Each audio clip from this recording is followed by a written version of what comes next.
Hello dear students, welcome back to the lecture series on theory of semigroups. We continue this lecture on congruences. Okay, so as in previous lecture we have defined congruences and we have seen certain properties of congruences. So now as we have already done in the lecture on the equivalence, we have generated for a given relation R, we have generated an equivalence, smallest equivalence Re containing R. So same here, we try to generate the congruence, which we denote by R sharp, for any relation R which contains this. For any relation R contained in this R sharp. So by R sharp we mean the smallest congruence containing R. As this Re, it means the smallest equivalence containing R. So let's define this R sharp. Let R be a relation on a semigroup S. Let R be a relation, any relation, a relation on a semigroup S, let R be a relation on a semigroup S.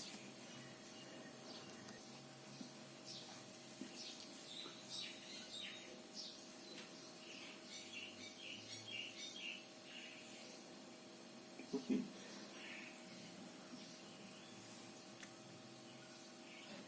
Let this by R this R sharp, the smallest, let's write this, the smallest congruence, the smallest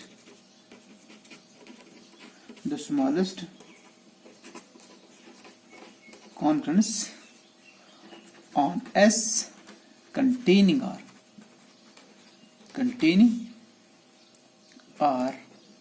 is denoted by R sharp, and we say this R sharp is the congruence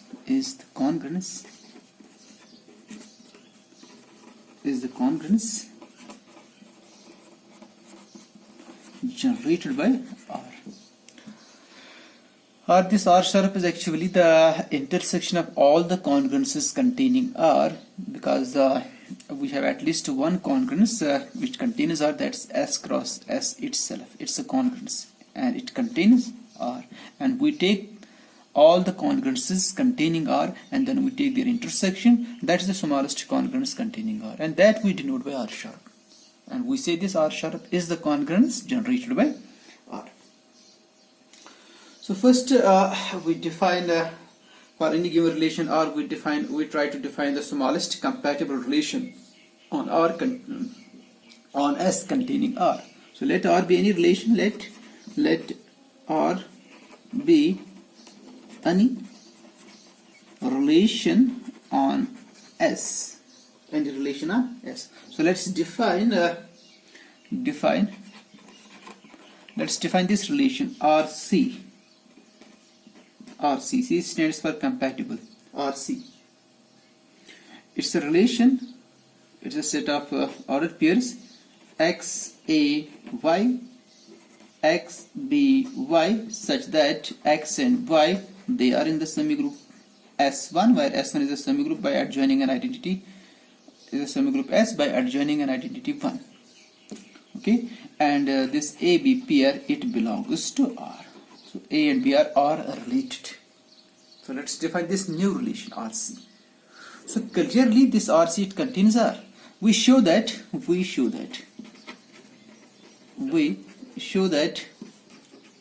RC is the smallest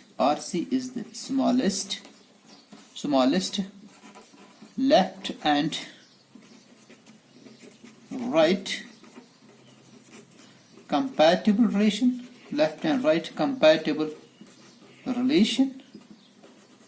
on S containing R. So we show that RC, it's the smallest left and right compatible relation on S containing R. So first we show that it contains R. So let's take any pair in R. Let A comma B belongs to R. So they are related. This means 1 A1 dot 1 B dot 1. It also belongs to R because 1 dot A dot 1 is equal to A, 1 dot B dot 1 is equal to B, and this one it belongs to S1. It's in S1. So by a definition of RC, it contains XAY, XBY, where X and Y they are in S1, and A comma B it is in R. And here A and B, this pair is in R, and these elements 1 and 1 they are. This element is in S1. So therefore, this means that this means that this, because as AB is equal to this one, so it means that AB belongs to, it implies that, or you can say it's write it as like this.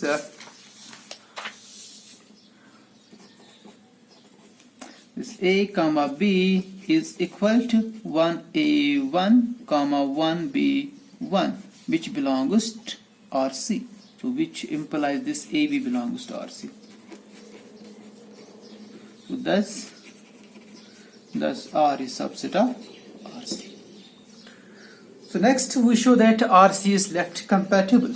Now we show that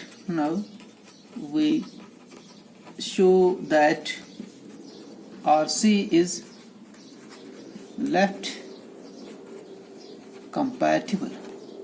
So for this, take any element in RC. Let C comma D belongs to RC, and S is any element in S. We show that SC comma SD, it is also in RC. So left compatible. Okay.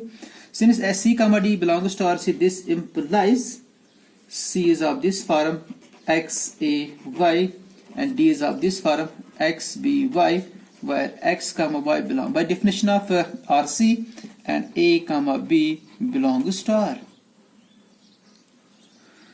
So now we take this. Now let's find this SC comma ST.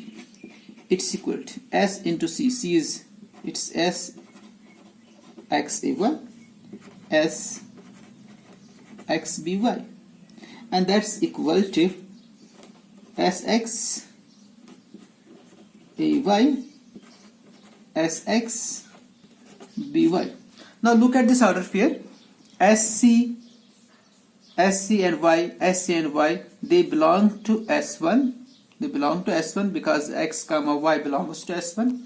So S is in S, so that means SC belongs to X1. This SC it's also in X1. Or you can say this, it is in S, S is subset of S1, and Y is also in S1. And this, the pair A comma B, it is in R. Here you can see A comma B belongs to R. So that means this pair must be in RC by definition of RC. So which means RC is left compatible. RC is left compatible. On similar lines, we can show that RC is right compatible. On similar lines, we can show that RC is right compatible. It's right compatible. So therefore RC is left as well as right compatible, and it contains R. But we have to show that it is the smallest left and right compatible relation on S containing R. So for this, we take any left and right compatible relation on S containing R, and then we show that this RC it is contained in that relation.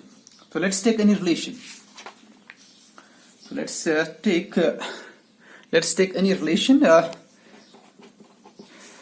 So to prove RC is the smallest, to prove, so let's write it like this. To prove RC is the smallest left and right compatible relation on S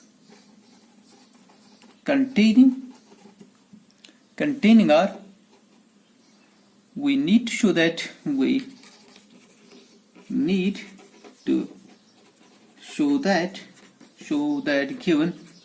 given any left and right compatible relation, left and right compatible relation on S, given any left and right compatible relation, say tau on S containing R. So to prove RC is the smallest left and right compatible relation on S containing R, we need to show that given any left and right compatible relation tau on S containing R, this RC should be subset of tau. So let tau be any. Let tau be any left and right compatible relation on S containing R. Okay, let's take this. So we show that RC is subset of tau. So let's take any order pair in RC. Let C comma D belongs to RC. So then this should imply the C is of this type. C is equal to XAY, D is equal to XBY, where A comma B belongs to R and X comma Y belongs to S1. Since A and B, they are in R, this pair is in R, and R is contained in tau. So this implies AB belongs to tau, and tau is left as well as right compatible. By left means then XA comma XB, it's in tau because tau is left compatible, as tau is left compatible. This implies, now apply the right compatible, XAY comma XBY belongs to tau, as tau is right compatible. But what's XAY? It's our C, and XBY is our D, so that means C comma D belongs to tau. So any order pair in RC is in tau, so that means RC is subset of tau. So hence RC is the smallest left and right compatible relation on R on S containing R.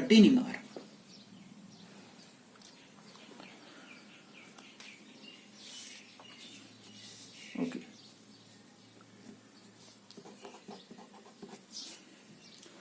So this proves the result. It's the smallest one. Next, we have some properties of this RC. So that's in the form of lemma. Let R and S be any two relations, be any two relations on S. Then first part, if R is subset of S, then it should imply RC is subset of SC. Okay, this is the first part. Second part, R inverse C is equal to RC inverse. Okay, and third part is R union C, S whole C is equal to RC union SC. So let's prove first part. So R is subset of S, it is given. But S is subset of S power C. So this means R is subset of S power C. So that means S power C is the left and right compatible relation containing R. So which implies, because S power C is always left and right compatible. For any relation R power C is left and right compatible relation. So this implies S power C is left and right compatible relation on S containing R. But in the previous theorem we know that the R power C is the smallest left and right compatible relation on S containing R, but by previous theorem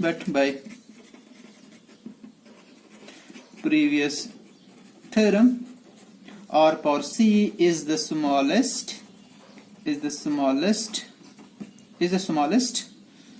left and right compatible relation on S containing R. And S power C is also the left and right compatible relation on S containing R.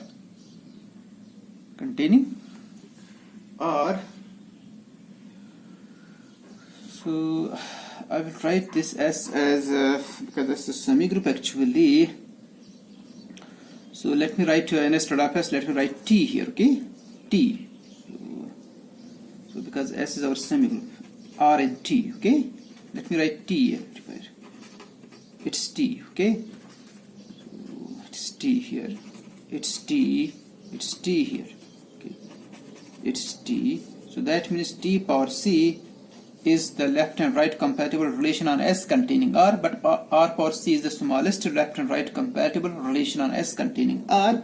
So therefore R power C must be subset of T power C. That proves the first part. R subset of T implies R power C is subset of T power C.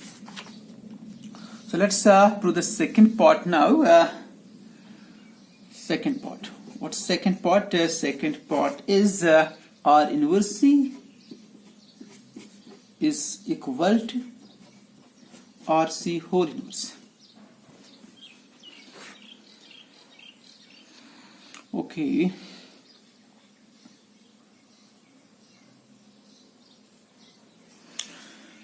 So let's take any pair here, and we show that that pair is also here, and then conversely. So let's take any pair here. Let C comma D belongs to R inverse C. So what does it mean by R power C? Means here instead of R we have R inverse. So this means C is equal to XAY, D is equal to XBY. Where X comma Y belongs to S1 and the pair A comma B belongs to R inverse. Okay, this is not inverse, but it means that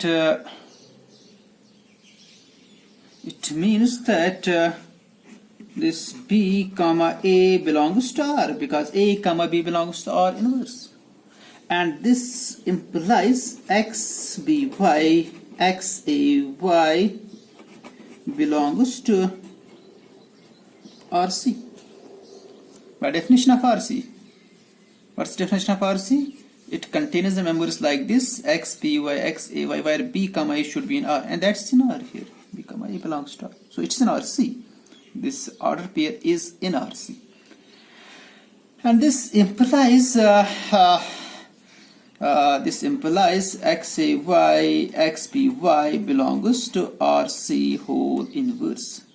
Okay, so that means what's XAY? It's C actually. C comma D belongs to RC whole inverse. So therefore R inverse C is subset of RC whole inverse.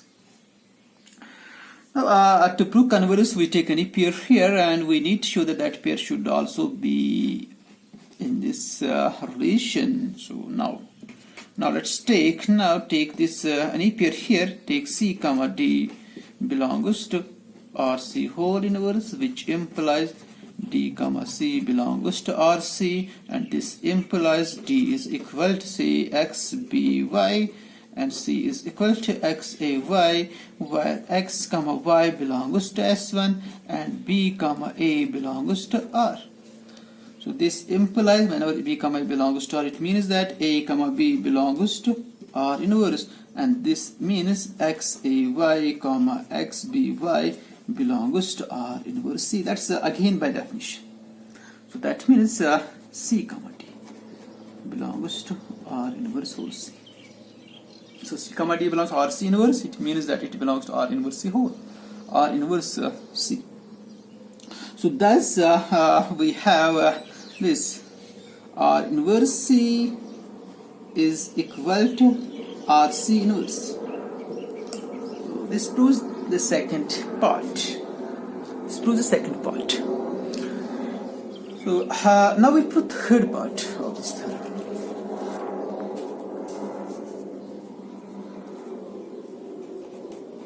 Third part of this theorem. So what's third part? Third part is R union T, where R and T are relation is on S.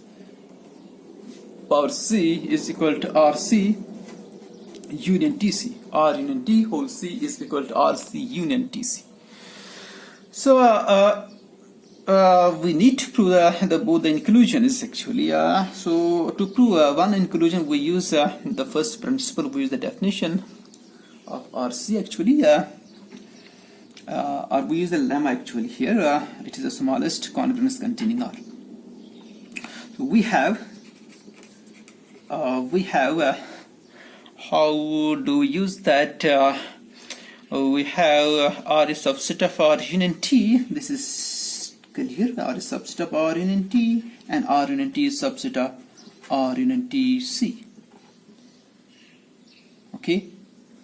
And T is also subset of R union T, subset of R union T whole C. So that means this is the left and right compatible relation containing R, and this is also the left and right compatible relation containing T. But RC is the smallest left and right compatible relation containing R, and TC is the smallest left and right compatible relation containing R. So it means that RC must be subset of R union T whole C, and TC must be subset of R union T